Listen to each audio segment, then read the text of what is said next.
Hello and welcome. In this video, I'm going to talk about Sitecore CDP and personalize frequently asked questions. So, while learning the Sitecore CDP, I came across few of the questions while going through the documentation and trying out myself.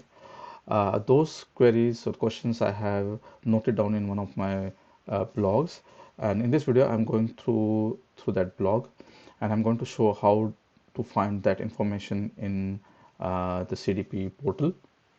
So, the first things first, you need to know what Sitecore CDP and Personalize is. Sitecore has provided a very extensive documentation. We should have all the details that you might need for implementing the CDP and Personalize or for learning this. And also you need an access to CDP portal. Yeah. So before we start, let me introduce myself. My name is Sandeep Vasant Pote. I'm a Sitecore consultant and a three-time Sitecore technology MVP. So let's get started. So basically, I have, as I said, put all those um, queries or their answers to in one of the blog. If you want, you can visit my blog here. And Yeah, so the first things that I came across and I have put down is here is the how to get your client key and the API token. Now, why we need this is Sitecore CDP uh, and personalized. So any information that is in the Sitecore CDP, you can retrieve or you can post those information like the visitor data or the customer information. Those, if you want to interact with the CDP, you can use the REST APIs. Now, the REST API needs a basic authorization, and for that authorization, you need a credentials where you provide the username and the password, and this username and the username is the client key, and the password is the API token. Once you provide this, you should be able to either post the data to the CDP or get any data like the guest details from the CDP. Now, where to find this in the portal? So once you are logged in to the portal, so based on the region, you will be provided the URL, the domain. I am currently in the Europe, so I'm using this app boxsaver.com.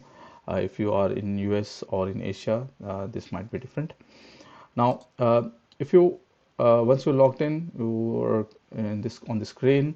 If you see, the menus have been changed recently, and if you want to get the credentials and the API token, sorry, the client key and the API token, this should be available in the settings icon, API access option. So in this page, you should be able to get those details. Um, so basically, when you go to that page, you will get the client key and the API token. Now, how to use this? And as I said, where you want to get the guest details, so you might be using the endpoint and the API version. You have to provide the API version, and the client in the authorization, use the basic authorization and provide the client key and the password. Now this client key, I have added it in the environment, so I'm using the environment variable. So once you have the guest reference, you can then send the request to the CDP, and it should provide you the details of the guest with depending upon if it's a visitor or customer. So it should provide all those details, whatever attributes you have posted to the CDP. It should give those details in the details through this endpoint. So here's how we use those credentials. Yeah. So you can find this information, more details on what should be the domain, etc. on the in the Sitecore documentation, and I'll also walk you through in this video. So that was the first thing that you might need to know. So the second one is how to create and get the point of sale. Now, a point of sale is specific to the storefront. Again, see the documentation. What is the point of sale? Why it is required in the documentation. But it's specific to the storefront for your organization, which sells, say for example, some products. Yeah, and another example can be that you might have English and say German site which has uh, various different products um, um, within your organization, but different subsites, and you want to segregate or isolate those interactions with CDP. So you use the point of sale at that point of a feature.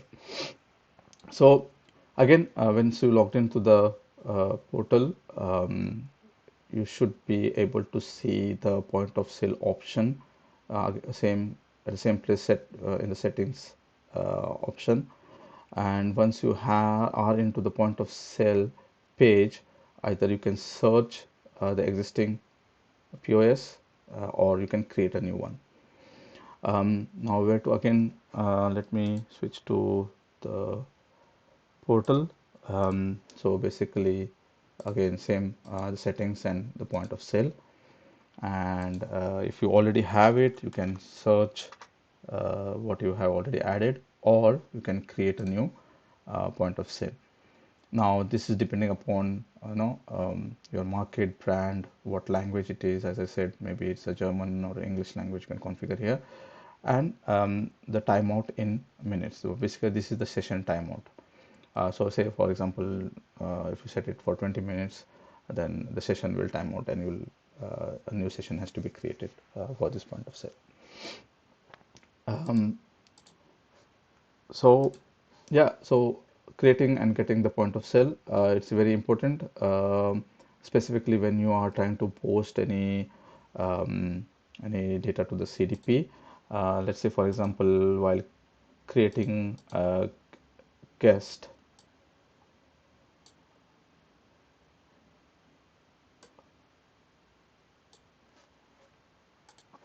or while adding any events like a view event or an identity event, you might need this point of sale. So whatever point of sale you created there, you have to pass it through the request where the browser ID and the point of sale for capturing that event. So this is where you will use the point of sale, and the way you can create it. Yeah. Now, how to debug? So basically, debug is not as in we are debugging in any other um, IDE or Visual Studio, for example, where you debug, but this is where you want to see more details about, say, for example, a guest. So you have to enable the debug features. Now the debug feature again, you log into the portal, and in your profile you can see the features option, and within that option you should be able to see one of the feature, that is a debug feature, which you can enable to see more details about any of the entities in the CDP. Once you enable the debug feature, you will see again the settings icon or the orange color, and once you click that, you will get more details about the customer or the visitor. How does it again look like in um, the portal? So go to your profile uh, and the features, and if you see here, currently the debug feature is disabled. um, and when I go back to any of the uh, guest, so say for example, I see this is something I have created. um, so if you see, once this loads, you won't see that settings icon here, because it's the debug feature is disabled. So what I'll do is now I'll quickly enable the debug feature, and now it is enabled. Now let me go back to the customer, and now it should show this icon here. Now this should provide all the details, what are the customer reference number, the type, guest type, and all the attributes that you might have created, any extensions and etc. And you can also see that in the JSON format. Yeah. So yeah, debug should enable or allow you to get more details about the customer which you might not be able to see on the screen within the timelines or the properties. Okay. Now next is how to get the base URL for Sitecore CDP or the rest for the REST APIs. Yeah, so basically, as I showed you earlier, you might have to use the REST API to get the to post or get the guest. Um, so earlier I use, because I'm in the Europe region, I used apiboxserver.com. Even to the login to the portal, I use the same URL, the API endpoint. So based on the region, you might have to use those endpoints. Now, while creating the writing this blog, creating this video, we have like three URLs or three endpoints for this specific region, but this can change, or this can be added, updated. So um, uh, you might have to uh, see this documentation for up-to-date URLs. Yep. Uh, so yeah, based on your region, use those endpoint that should be available in the documentation. Now, next is what is the Webflow target URL? So, so the Webflow target URL is used for any experiments or experiences, whether it's web or full stack or any target experiences, etc. Now, if you have chosen to integrate the Sitecore CDP using the JavaScript library, um, you have to use this Webflow target URL. Now, here you can see the URL. This can again change. So again, for up-to-date URLs, you have to see the Sitecore documentation, and within the documentation, you can see here. This is the target URL. Yeah, cloudfront.net. Now, basically, this will be used again when you are implementing uh, or integrating the Sitecore CDP um, using the JavaScript library. So you will use the Webflow target within the settings, where you will be passing the box server settings to give the API calls. All right, so what is the latest version of JavaScript library? So basically, you'll have to keep seeing the release note whenever you are trying to implement or integrate the CDP with the JavaScript library. So here is the URL where you should be able to find the latest release. So the latest version is 1.4.9 at the time of creating this video. So use this library, or you can use the older versions. But yeah, when you are trying to implement this first time, probably, or you want to upgrade, see this documentation to get the latest version of the JavaScript library. Again, in the Boxer settings, you have to provide the JavaScript library version, and based on that, then it should be able to download or use uh, the version of the latest version, or whichever version you want to provide uh, the script, the JavaScript. Um, so while working with personalized or any experience, you might want to use the friendly ID. So if you are using a full stack experience to get, or your interactive API where you have configured an experience to pass on some of the details, say for example the guest details, you might have to pass the friendly ID.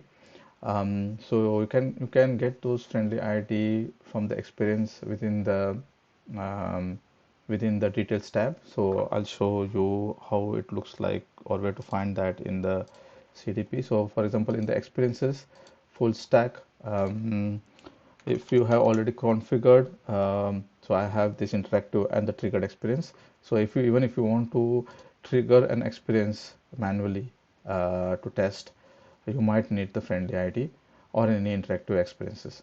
So let me go into one of the full stack experience, and within the details tab, you should be able to find the friendly ID. That is, in this case, is the ID, and that's available in the details tab. Now, here you can see that I am using the interactive API, and I'm passing the friendly ID with my point of sale, etc., to get those details, yeah, of the guest, um, so which I have configured um, in my experience.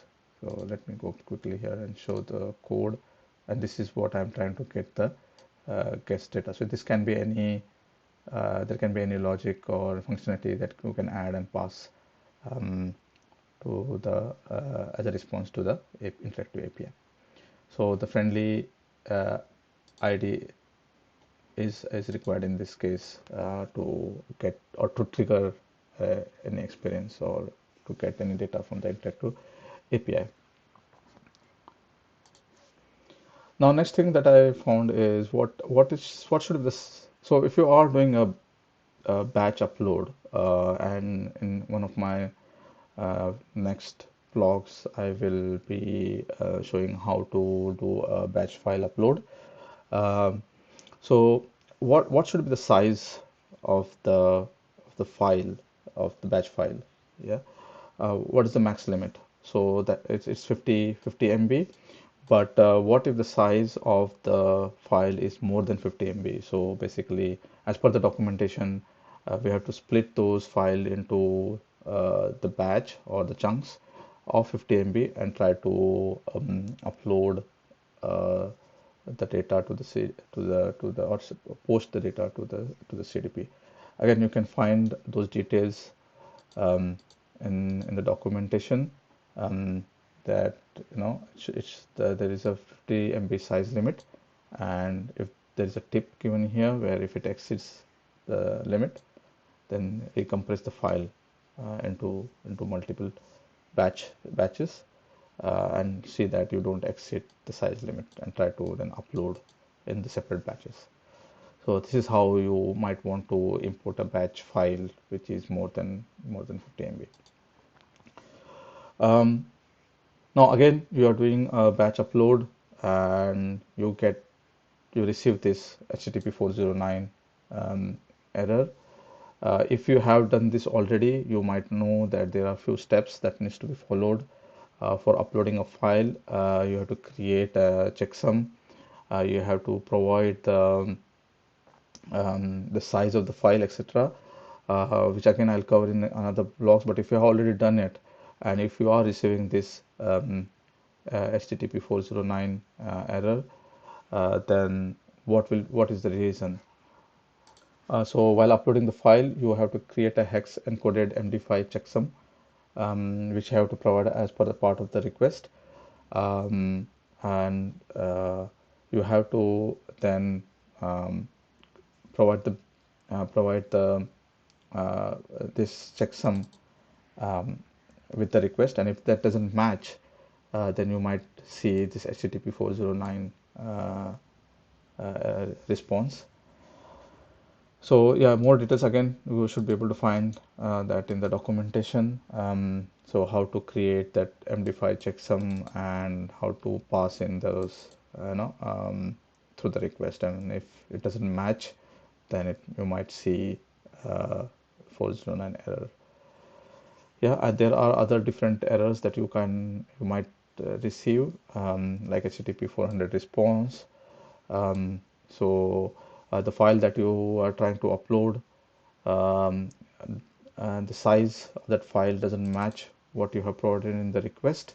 Like say for example, in here, if you have to provide the size, if that doesn't match, then you might see um, various response, or in this case, it's HTTP 400 response. So again, you'll see those details in the documentation. So one of the questions was asked in the Slack, was how to delete a guest profile. Yeah, and there are various ways you can do it through the batch API, but how to do it without using the batch API. One of the response was to um, delete the use the delete request to that endpoint. Like earlier, we saw that how to get the guest um, details the same way. Instead of um, get, you can then use the uh, delete verb uh, with the same details like the guest reference, and that guest will be the guest reference that is provided, that will be then deleted from the CDP. And um, the only thing that we need to note is that it might take up to 24 hours for the guest to be removed from the CDP. And the last one here was um, what access do you need to set up the point of sale? So you will need either the enterprise user manager or the admin role if you want to create a point of sale in the CDP. So these are all the questions that I have noted. Probably it will be helpful to you when you are trying out something in the CDP. This is all in one place. This again is not the full list. Um, as and when I find anything new, I'll keep adding on in this blog. That so that and with the reference to the Sitecore CDP documentation. Um, and yeah, so. So yeah, I think yeah, anything that you want to find should be available in the documentation. And I think that's it for this video. Few of the questions uh, in that blog. Keep updating it, and thank you for watching this video. I hope that it's helpful. And if you want to visit the site or a LinkedIn or a YouTube or a Twitter profile, there are the links available. And yeah, happy exploring the Sitecore CDP. And see you in the next video. Bye.